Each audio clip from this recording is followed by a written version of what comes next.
Halo, selamat malam pemirsa. Senang sekali hari ini malam hari kembali menyapa Anda di Indonesia Business Forum bersama dengan saya Celia Alexandra. Pemirsa, awal tahun 2025 ini kita dikejutkan dengan beragam sekali kebijakan dari pemerintah. Kali ini yang menjadi sorotan adalah efisiensi anggaran yang dilakukan kepada kementerian dan juga lembaga sebesar 306 triliun rupiah. Kemudian yang akan menjadi pembahasan kita pada malam hari ini pemirsa, apakah dampaknya dari hal ini karena kita ketahui Presiden Prabowo Subianto ini menegaskan bahwa uang sebesar 306 triliun tersebut akan dialihkan kepada program prioritas yakni makan bergizi gratis. Sebesar apa dan sejauh apa dampaknya kepada perekonomian dan juga pertumbuhan ekonomi kita akan bahas di Indonesia Business Forum dengan sejumlah narasumber kita pada malam hari ini pemirsa. Sudah hadir bersama dengan kita di studio ada Dede Prayudi, Jubir Kantor Komunikasi Presiden. Selamat malam. Selamat malam. Selamat malam Mbak Uki, apa kabar? Baik ya? Kabar baik. Oke. Hadir juga bersama dengan kita melalui Zoom yakni Pak Wihadi Wiyanto, Wakil Ketua Badan Anggaran DPR RI. Selamat malam Pak Wihadi. Baik, nanti akan hadir bersama dengan kita melalui Zoom. Kita akan sapa terlebih dahulu ada Prof. Telisa Aulia Felianti, Guru Besar Fakultas Ekonomi Bisnis Universitas Indonesia. Selamat malam. Baik, kemudian juga hadir Ibu Afiliadi, Wakil Ketua Umum Kadin Indonesia. Selamat malam Bu. Selamat malam. Dan terus serta juga hadir bersama dengan kita pada malam hari ini pemirsa, yakni Ketua Umum Perhimpunan Hotel dan Restoran Seluruh Indonesia, Pak Haryadi Sukamdhani. Selamat malam Pak. Selamat malam. Baik, sebelum kita masuk kepada topik kita yang menarik pada malam hari ini, pemirsa kita saksikan informasi berikut untuk Anda.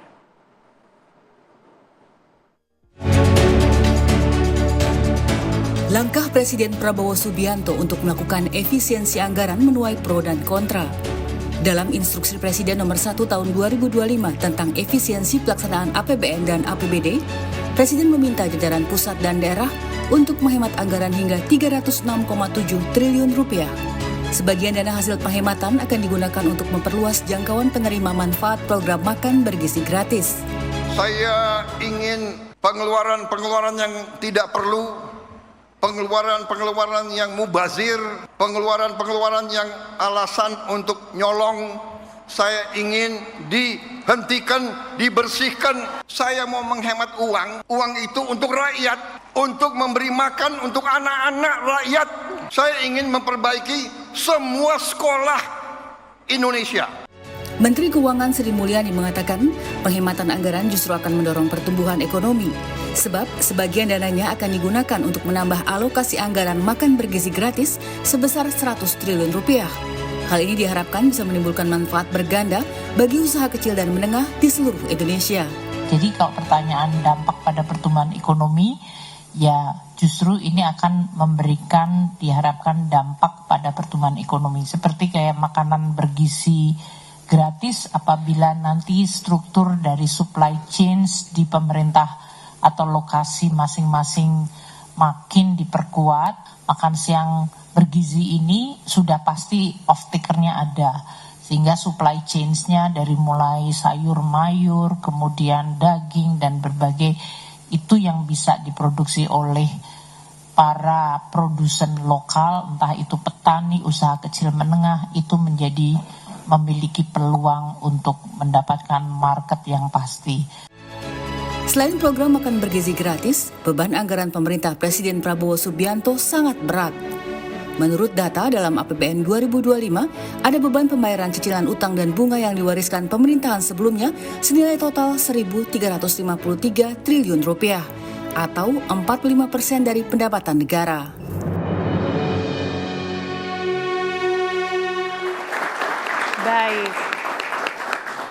Baik, kalau kita lihat bersama pemirsa memang program prioritas dari Presiden Prabowo ini bagus sekali, khususnya untuk program makan bergizi gratis. Tapi yang menjadi perhatian kita pada malam hari ini adalah APBN kita nih Bang Uki.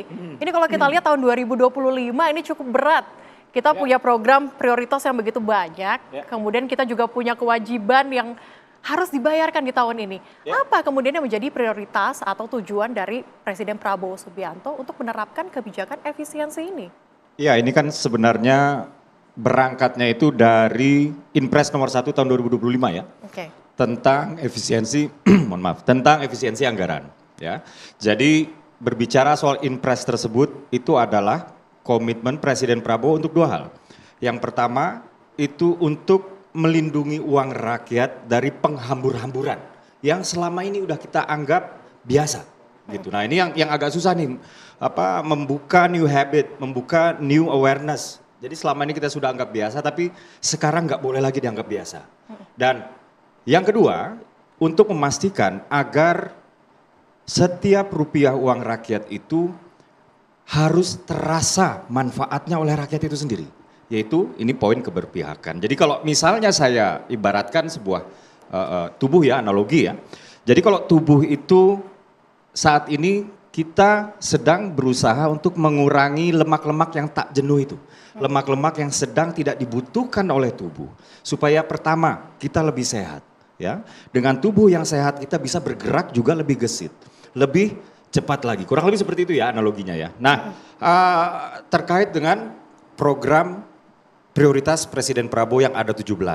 Terkait dengan program hasil terbaik Presiden Prabowo yang ada 8. Itu betul semua. Dan itu adalah program pro rakyat. Itu program yang harus dirasakan manfaatnya oleh rakyat. Jadi tadi dikatakan di sini ya 100 triliun untuk makan bergizi gratis ya. Ini ya wacananya memang sudah ada. Wacana sudah ada tapi belum masuk ke dalam level rencana ya. Tapi yang pasti memang untuk membiayai yang tadi 17 program prioritas dan 8 program hasil terbaik cepat. Tadi Presiden saya lihat ya di tayangan itu mengatakan saya ingin sekolah-sekolah anak-anak itu diperbaiki. Gitu. Begini, anggaran perjalanan dinas itu sebelum diefisiensikan itu 44 triliun rupiah.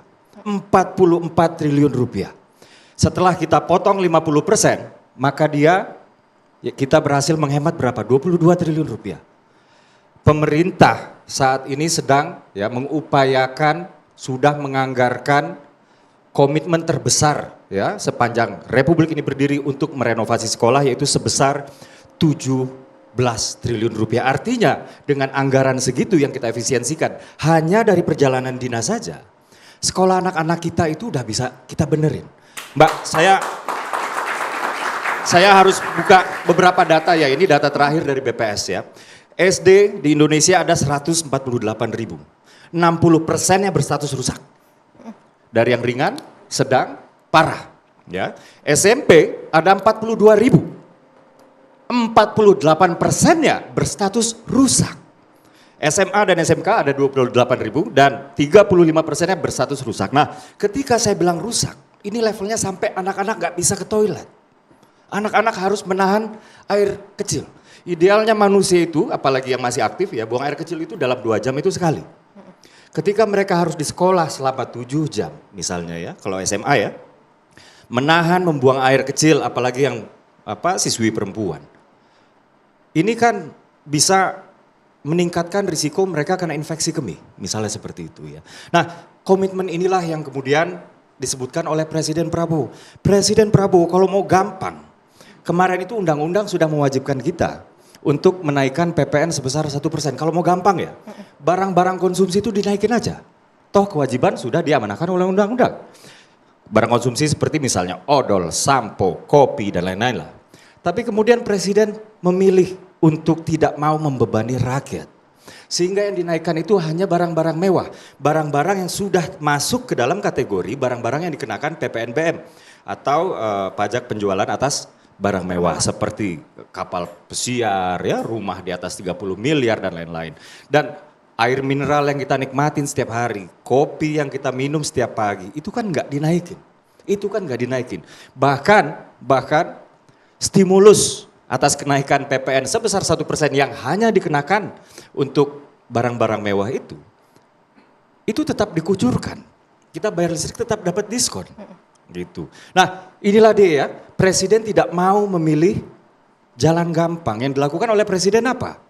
Kencangkan ikat pinggang ini. Kencangkan ikat pinggang ini supaya setiap sen uang rakyat harus kembali dalam bentuk manfaat kepada rakyat. Baik, Bang Uki, tapi tadi sempat Anda sampaikan bahwa ini mengkencangkan ikat pinggang begitu ya. Apakah juga Presiden sudah mengkaji terlebih dahulu terkait dengan dampak-dampak ke depannya? Jadi begini, nah ini banyak misinformasi yang beredar di luaran ya. Jadi ada 4 komponen anggaran ya, yang itu anggaran belanja ya. Yang pertama adalah belanja kepegawaian. Yang kedua adalah belanja barang dan jasa. Ketiga, belanja modal. Dan yang keempat itu, tadi saya nanti ya. Cuman begini, yang dikenakan